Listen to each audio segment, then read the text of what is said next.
Bienvenido a esta clase de Ciencias Naturales. Soy el profesor René Campos y hoy vamos a estudiar la lección número 2 del módulo 4 de primer año de bachillerato para el sistema de modalidades flexibles. El título de la lección es Niveles de organización de los seres vivos. Te pido que te quedes hasta el final porque esta lección la verás muy pronto con tu docente y es necesario que lleves las ideas básicas ya fijadas en tu mente para que el proyecto de aula invertida sea todo un éxito entre tú y tu docente.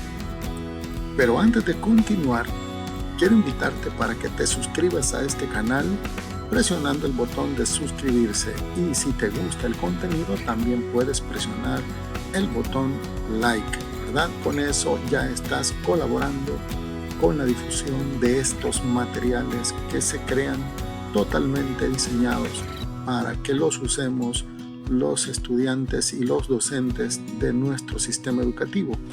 A continuación, quiero especificarte o quiero aclararte cuáles son los niveles de organización de los seres vivos. En primer lugar, toda la materia está constituida por átomos. El átomo es la partícula más pequeña de la materia que conserva las propiedades de un elemento químico.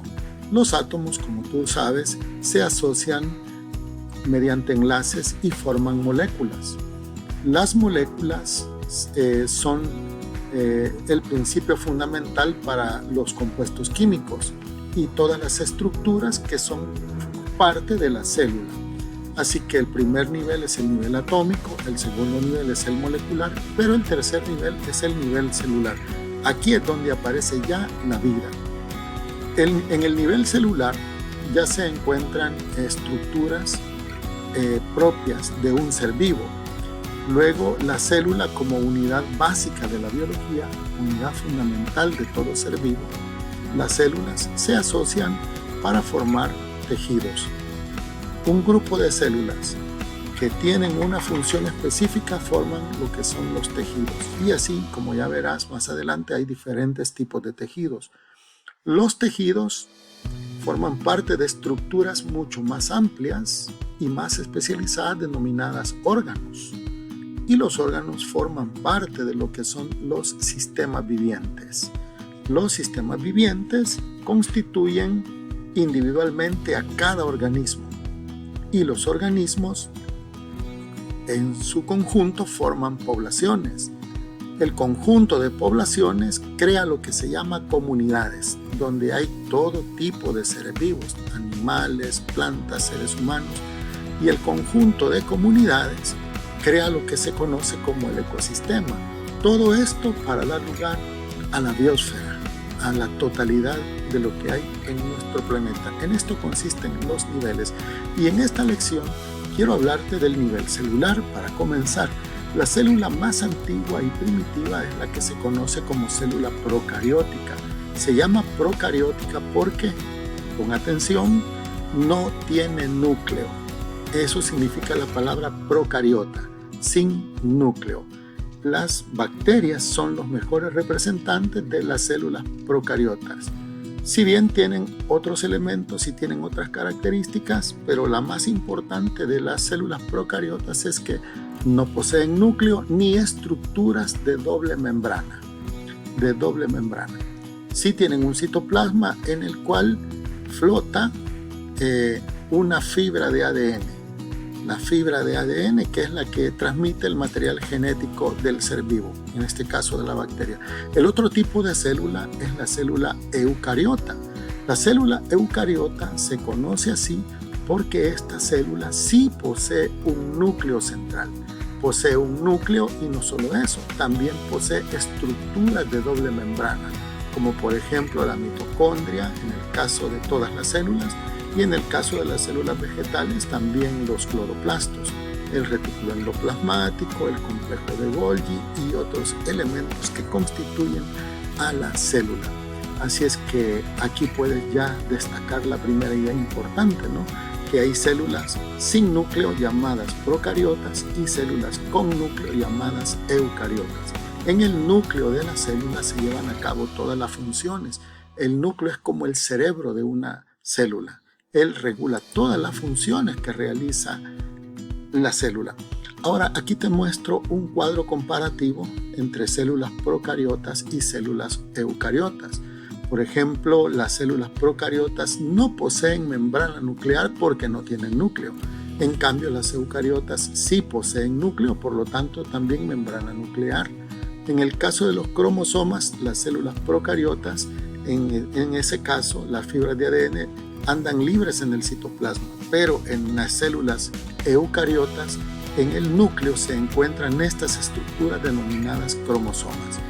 Las funciones básicas de las células procariotas básicamente son nutrición y reproducción, pero en las células eucariotas hay otras funciones, como por ejemplo la nutrición, la relación y la reproducción. En el caso también de las células procariotas, como te había dicho, ahí tenemos las bacterias, los paramecios, las algas verde azules. Y en el caso de las células que sí poseen núcleo, ya estamos hablando de todos los seres pluricelulares y algunos protistas. Los seres pluricelulares serían básicamente todos los animales y las plantas. No te olvides suscribirte a este canal. Continuamos. En el caso de las células, ya propiamente hablando, eucariotas, hay dos tipos de células eucariotas: la célula animal y la célula vegetal. Estas poseen características similares, pero una característica que las distingue y que las separa es la pared celular. La pared celular es una estructura que solo poseen las células vegetales, y lo cual les da la rigidez y la forma a esas células vegetales. En cambio, la célula animal no posee. Otras estructuras que sí son comunes son el núcleo, el nucleolo, el retículo endoplasmático, la mitocondria, que es la estructura de la célula encargada de procesar todos los mecanismos que llevan a obtener energía. Tenemos el complejo de Golgi, los lisosomas, el citoplasma, que es una sustancia viscosa en la cual flota el contenido de toda la célula. Y luego tenemos la membrana plásmica o plasmática, mejor dicho, que es la que en el caso de la célula animal es la última capa, pero en el caso de la célula vegetal está debajo de la pared celular. Quiero comentarte cuáles son, así rápidamente, las funciones de los organelos celulares. Para el caso de las mitocondrias, su función es convertir la energía de los alimentos en energía para la célula. Por ello, son más abundantes en las células que realizan más trabajo, como las células musculares. También las mitocondrias dan energía a la célula para realizar todas las actividades celulares. Otra estructura son los ribosomas, que son los encargados de fabricar y elaborar las proteínas. Y también están las vacuolas. Las vacuolas guardan y acumulan agua y sustancias de reservas como grasas, almidones. También pueden almacenar sustancias de desecho. Son de gran tamaño en las células vegetales. En el caso de otra estructura llamada retículo endoplasmático, en esta estructura se fabrican proteínas y grasas, se forman canales para transportar sustancias dentro de las células. Y otra estructura son los lisosomas, que se encargan de destruir a las bacterias y los gérmenes con un contenido enzimático que ellos contienen. Y tenemos también el aparato de Golgi o de Golgi, que en él se preparan los materiales para generar las membranas celulares y almacenamiento de proteínas. Ahora, quiero destacar unas semejanzas y diferencias entre células animales y vegetales. Principalmente quiero destacar nuevamente la pared celular, que está ausente en las células animales, pero sí está en las células vegetales. Es rígida y es compuesta principalmente por un carbohidrato denominado celulosa. También en la célula vegetal encuentras los cloroplastos. Estas son como unos sacos o bolsas de color verde, y son verdes porque contienen un pigmento llamado clorofila, que es el que se necesita para realizar la fotosíntesis. En las células animales no existe. Algo que también quiero destacar es en cuanto a la nutrición. que las células animales, como no realizan la fotosíntesis, ya se consideran que son heterótrofas porque tienen que obtener sus nutrientes a partir de otros organismos. En cambio, la célula vegetal es autótrofa porque produce su propio alimento a través de las reacciones de las fotosíntesis. Ahora te comento algo más. En los seres vivos ocurre un proceso denominado metabolismo. El metabolismo se divide en dos fases, el anabolismo y el catabolismo. En el anabolismo es un proceso en el cual, utilizando la energía, el organismo crea moléculas complejas a partir de moléculas sencillas. ¿Para qué? Para poder utilizar esas moléculas en su cuerpo.